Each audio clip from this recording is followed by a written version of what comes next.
Hola, ladies and gentlemen. Today is going to be very quick. Well, I wouldn't say very quick. I don't know how fast it's going to go. But I'm just going to show you 2 techniques to get stills for your movies or pictures. So really just focusing on videography. But photographers can use this, but I wouldn't really recommend just shooting video and pulling stills and passing them off as photos.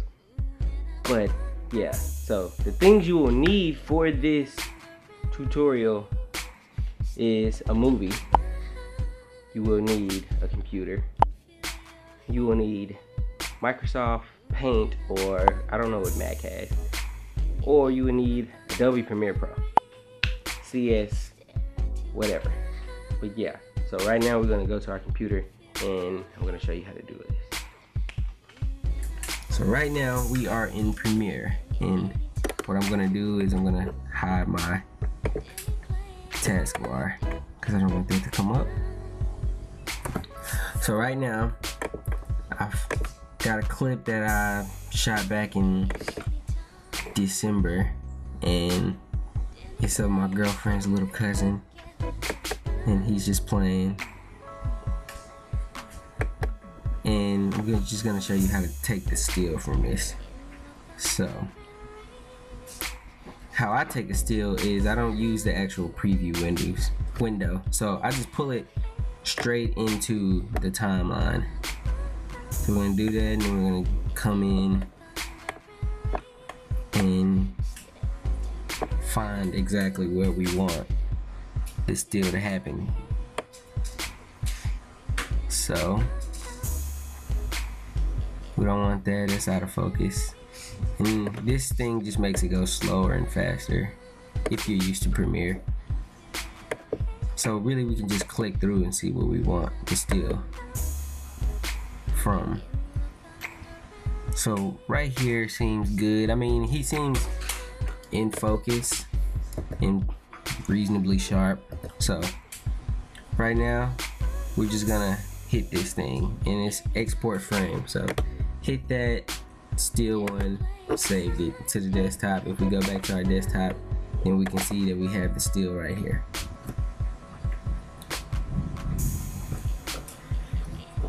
So next thing is, what I would do is I would actually add some sharpening to it. So we're gonna go over into effects, find sharpen, put sharpen onto the entire video. Brightness and contrast, and fast color corrector, but I doubt that I would really change the color of it. So now we're gonna go in our effects control and see exactly what we're gonna do to take these effects off. So sharpen, I always put my sharpening at 25. So there is sharpen. You can look, it goes away, comes back on. Now when you're sharpening, you will notice that you get these little things back here. Let me turn it back on. You get these back here, and you can actually see it in the frame that I used. If you actually go into about 200 or even 100%, like right here, let's go into 100%, 200%, you can see that there's not really anything there.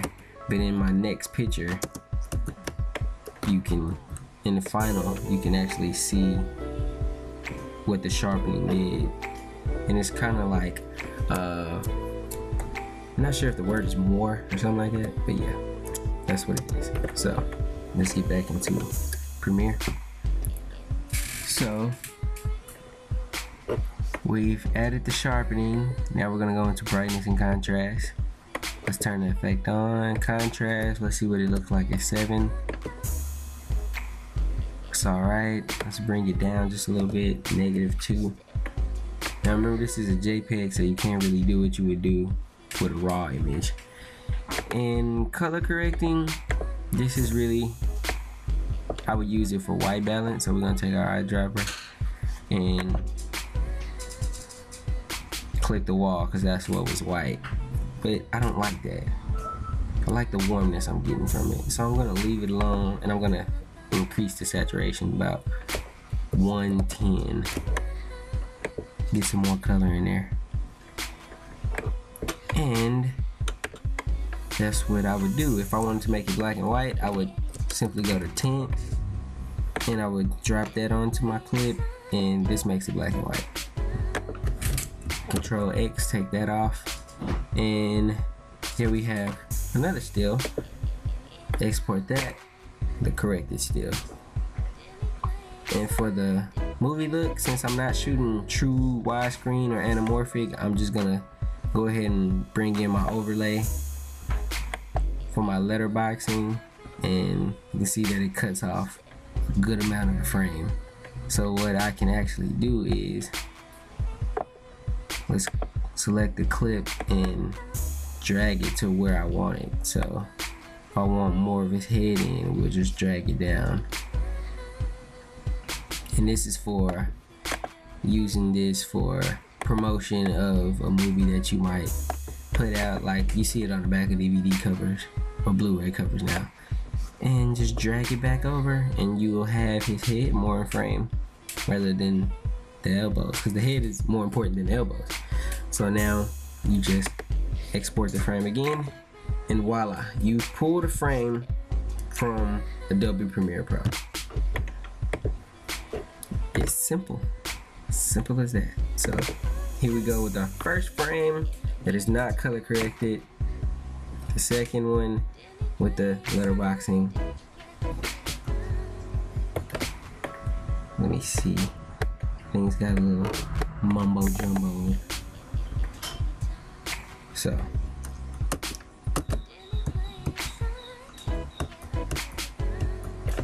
there are 3 here. Let's just get rid of these. These 4. Okay. Boom. So let's go to our first picture. This is our first frame that we just pulled. No color correction. There's our second one with the corrections made if you just want to pull a quick still to use as a picture if you missed something when you were videoing and you was like, man, I really wish I would have got that picture. You can use this. And here we have the movie look with the letterboxing, and yeah, that's how you would do it in Premiere. Let's get rid of those. Now this is what I call the poor man's still. So you are going to go and find your clip, and let's go find the same clip footage. I'm gonna go and film miscellaneous, and I think I remember the clip's name. Clip name should have been about 40 or something like that. Okay, so 40, here we are. 4 seconds, so it's not bad. And this is what you are going to do. And it's the same thing as a screenshot on your iPhone, or if you can do it on any Androids. So you're gonna make it full screen, and what you're gonna do is, in QuickTime, you can actually use your left and right keys to scrub through frame by frame.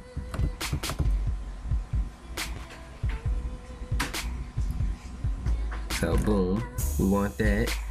Let's just move our mouse out the way and let the bottom play thing go away. And then you're gonna hit Control Print Screen on the Windows, and I believe it's, I really don't know what it is on the back. It will be Command something. And there you have it. We're gonna escape, exit it, then you're gonna open up Paint. When you open up Paint, there's no need to create new. You just have this, Control V, paste it, open, save as JPEG image, and voila, you have a screenshot again. Now with this, doing it in Paint, you can't edit it, but I mean you can put it in something else and edit it. Like, I'm not sure if Windows Live. I think Windows Live has a contrast thing that you can do. But basically, that's how you would actually pull the still using Paint. So I hope this helped you out. And if it did, then congratulations, and go out and pull some stills.